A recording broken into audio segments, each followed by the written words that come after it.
Hello everyone, welcome back to the channel.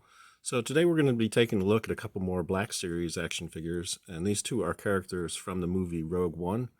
And it's kind of interesting. I picked these up at Target not too long ago, and they were on clearance. Basically, I don't think I paid more than $20 for the pair, basically, because they were marked down lower than they normally cost. So, and I scooped them up mainly because I have a pretty significant collection from back in the day of Rogue One action figures from the Black Series when they had the sort of black and red boxes. I can show you an example. So this is the Director Krennic figure that I previously reviewed on the channel. So he's also from Rogue One. And I have several others in my collection as well. So I was kind of happy to be able to pick these up, and to be able to pick them up for a discounted price was even better. Because I don't think I would necessarily pay a full price for Galen Erso in particular, because as you can see, this figure, he doesn't really come with much in terms of accessories, and his outfit is, pretty lackluster. He pretty much just comes with this little data storage device, and that's about it. So the likeness is great, though. I really do appreciate what they did in terms of doing the head sculpt. So that's pretty cool. And the interesting thing, because Andor, the series that's running currently on Disney Plus, is set during the time period before the events of Rogue One, we may actually see one or both of these characters actually show up in the show at some point. We've already seen Saw Gerrera show up, and it's very possible we might see people on both sides of the conflict, basically, because at the time period when Andor takes place, Galen Erso is still involved at the research facility that's involved with the construction of the Death Star. So, and Antoc Merrick is basically, at the point of Rogue One, he's actually one of the leaders of the Blue Squadron. So chances are he's been a rebel pilot for some time. So we'll be excited to see either one of these guys show up in the show. But we're here to actually take a look at their action figures. And as you can see on Antoc Merrick, did a good job in terms of the head sculpt on this one too, and all the detail on his outfit. So I think they look very cool in the package. As you can see, they've got really nice illustrations on the back here and a brief write-up on each of the characters as well. So you can see on Galen Erso, they also did an illustration of him that appears on the back as well.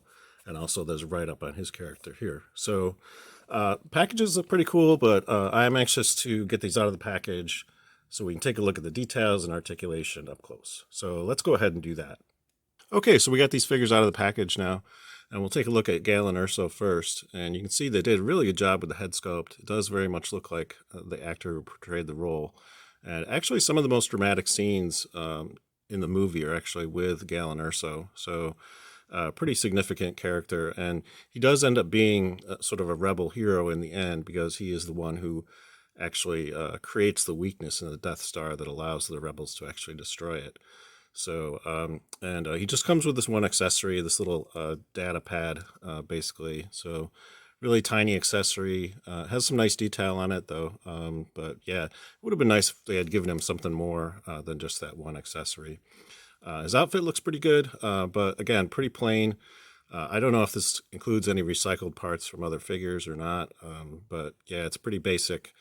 In terms of articulation, he actually has really good articulation at the neck. There's actually two articulated points, one at the base of the neck and one higher up. So you can actually see he can bend way down like that and then back like this. And he also gets some decent side-to-side motion as well. So very cool in terms of neck articulation. It's one of the better ones I've actually seen.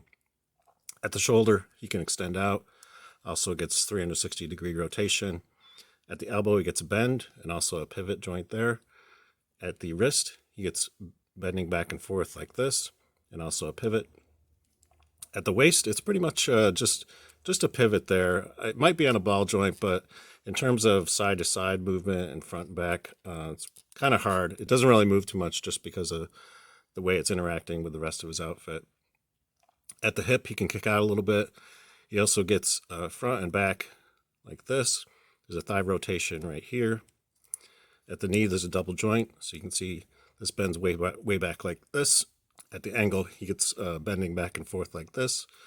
And also the ankle rocker from side to side. So pretty decent articulation. Again, pretty typical for the Black Series. It's not the most articulated I've seen Black Series figures, but it's not bad overall. And again, Head Sculpt looks pretty spot on in terms of the look of the character. So that's very cool.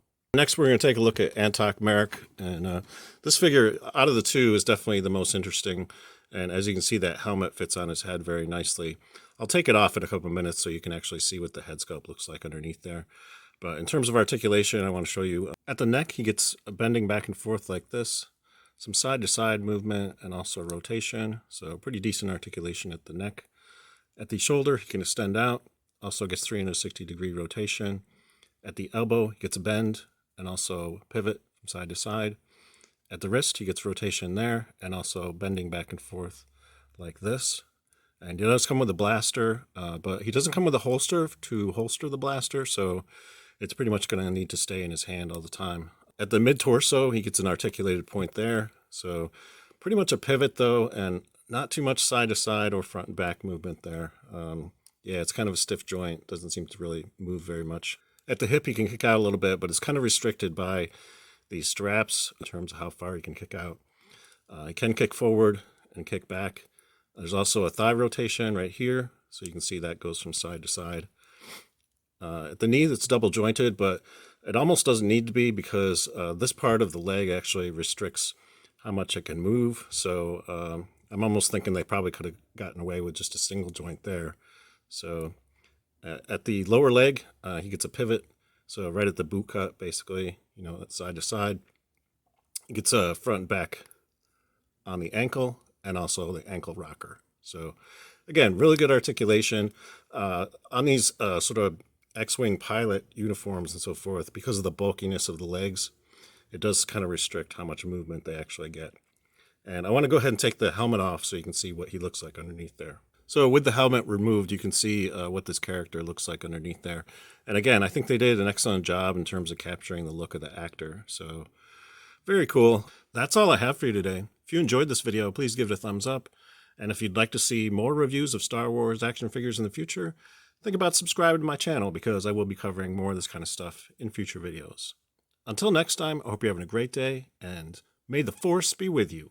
Thanks for watching.